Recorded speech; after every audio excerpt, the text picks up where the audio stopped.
So before this review begins, I just want to say a big thank you a huge thank you in fact, to the staff of the Odeon Cinema in Liverpool, as this latest film yesterday is our 100th film that we've seen and reviewed with this cinema.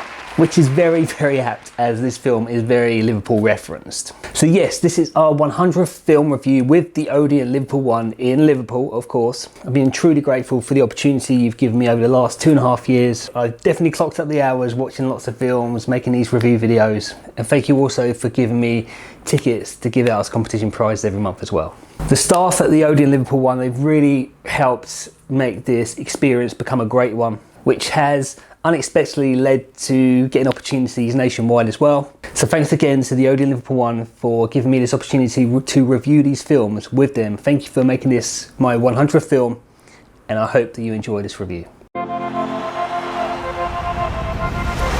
Until a month ago, you were a complete failure. And then somehow you became the biggest star in the world. As if by magic. So what happened?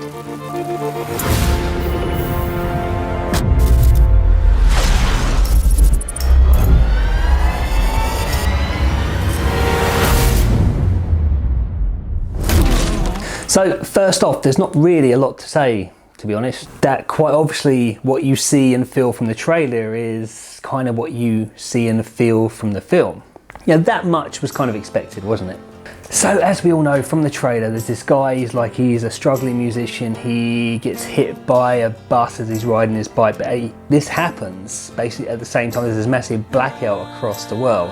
And when the lights come back on in the world, no one knows who the Beatles are, which means, this guy who got hit by the bus, obviously he can remember who the Beatles were, he can remember all their songs as well. So he decides to take advantage of this and kind of make out that these songs are his own, which then leads to him getting worldwide success. It's also worth mentioning that the Beatles aren't the only thing that have actually, that usually people have forgotten about. There's actually a few other things which are quite good as well. So I'm not going to tell you what they are because that's just going to ruin it. So it's not just the Beatles that have been forgotten. The city of Liverpool is actually is featured in this film as well, which was kind of unexpected, really. There's actually a little dig at Liverpool from someone in Los Angeles, so I don't think that's going to go down with some of the locals too well. But yes, if you're from Liverpool and watching this, then you'll be pleased to know that your city is in the film as well. I was also expecting a cameo from the two remaining Beatles, but there's actually an even better surprise that comes up towards the end. So I'm not going to reveal what that is because that would just ruin it, but it's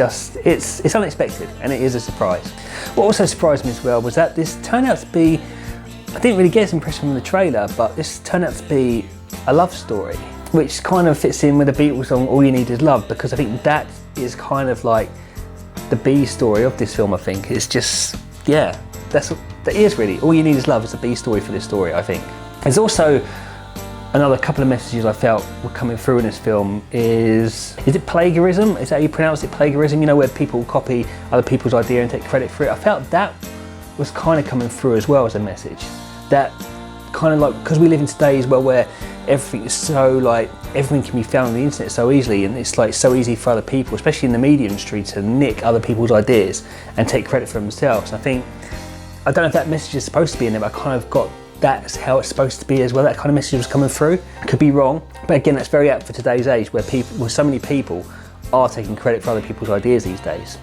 I think the other message that comes through, which is very clear, is that it's about reminding people that there's a lot of crap music out there today, and it's just saying that we should never ever forget these old songs. I think we've seen this a lot with Bohemian Rhapsody, the Elton John film Rocket Man that came out. There's a lot of films at the moment that's just trying to make us remember that there were some really good songs out there, and I think these days there's really not much of that around anymore. So I think that was a good message trying to get through. We should never ever forget these songs, because they really earned a place in history. So this is a collaboration between writer Richard Curtis and director Danny Boyle. I am a fan of Richard Curtis. I mean, Love Actually is one of my favourite films. I'm also a fan of Danny Boyle as well. But the one thing I couldn't really work out with this film is that obviously Richard Curtis is known for his comedy films. Danny Boyle has kind of a more, I suppose, edgy sort of films. So I couldn't really work out if this was a comedy, and if it was a comedy, it wasn't really laugh out loud comedy. You've got this comedy written by Richard Curtis, but I think this clashes with Danny Boyle's kind of trademark, stylised, edgy shots, which you don't know, which I think are used more for dramatic purposes more than comedy. The audience in the cinema were very varied in age. I was actually wondering if it was a school inset day, because I mean, I never usually go out when it's school holidays, and it's like, so when young people come in, it's thinking, oh no. So, but yeah, it was quite interesting, the young people coming, and it was like older people as well. So this film has definitely got universal aim. Maybe it's the Beatles music that has the universal appeal. Maybe that's what's drawn them all in. And this film was just played on that. And maybe they just put that Ginger Ed guy in there, you know, just because, you know, just for the young people, just like to make them go see it. Who knows? Is Ed Sheeran? I don't know. Ed, just Ginger Ed's fine. I think Ginger Ed's fine. Ginger Ed.